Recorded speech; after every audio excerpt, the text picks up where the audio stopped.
Ba những số bông bò nó thếខ្ញុំមានយោបល់ឬក៏ tip មួយចំនួនឆ្លងកាត់ពីបទពិសោធន៍របស់ខ្ញុំផ្ទាល់បងប្អូនខ្ញុំកន្លងមកខ្ញុំចាយលុយពេលប៉ះតិចហ្នឹងគឺខ្ញុំមិនសូវបានជាខ្វាយខ្វល់អីប្រហែលទេបងប្អូនប៉ុន្តែនៅពេលដែលយើងចូលទៅមើលប្រតិបត្តិការនៅក្នុងទូរស័ព្ទដៃរបស់យើងបានយើងឃើញក្រហមទាំងអស់ហើយនៅពេលដែលយើងឃើញក្រហមទាំងអស់នោះខ្ញុំអង្គុយមើលមួយទៅគឺសិតតែជាចំណាយដែលអត់សូវមានប្រយោជន៍ជាចំណាយអត់បានការមានចំណាយអត់បានការចំណាយអត់សូវមានប្រយោជន៍ចំណាយតាមអារម្មណ៍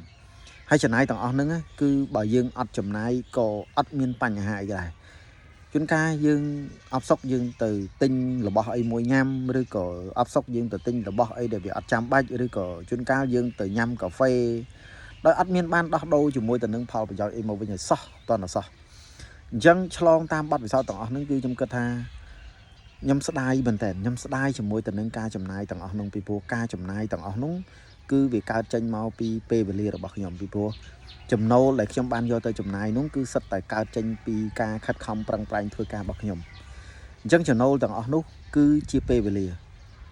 ពេលដែលយើងយកចំណូលទាំងអស់នោះយកមកចាយអត់មានភាពចាំបាច់ឬក៏ទៅលើរបស់ដែល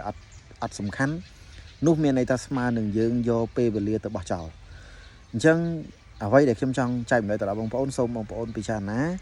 និងសូមគិតគូរឲ្យបានច្បាស់ឬក៏ control គ្រប់គ្រងខ្លួនឯងឲ្យបានកាន់តែខ្ពស់ពាក់ព័ន្ធជាមួយទៅនឹង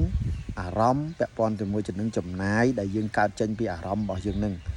ហើយចំណាយទាំងអស់នោះគឺសិតតែជាចំណាយដែលអត់សូវមានប្រយោជន៍អត់សូវបានការអញ្ចឹងសូម clay វាសូមធ្វើម៉េចយើងហៅថាខាត់ខ្លួនឯងរាល់ចំណាយមួយចំនួនដែលយើងមើលឃើញថាជាចំណាយដែលអត់សូវមានប្រយោជន៍នឹងហើយបងប្អូនដើម្បីចង់ដឹងថាតើយើងនឹងត្រូវធ្វើយ៉ាងម៉េចដើម្បីឲ្យយើងអាចសំអាចំណាយនឹងទុកហើយយើងអាចមានឱកាសនៅក្នុងការចាប់ផ្ដើមនៅក្នុងការធ្វើការងារអីមួយចាប់ផ្ដើមរកស៊ីអីមួយ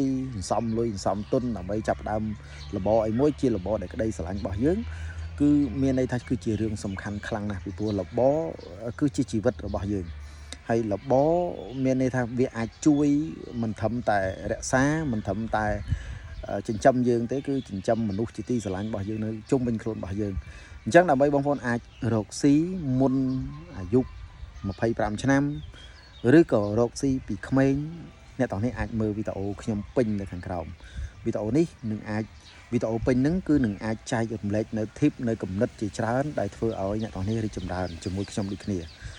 បាយបាយ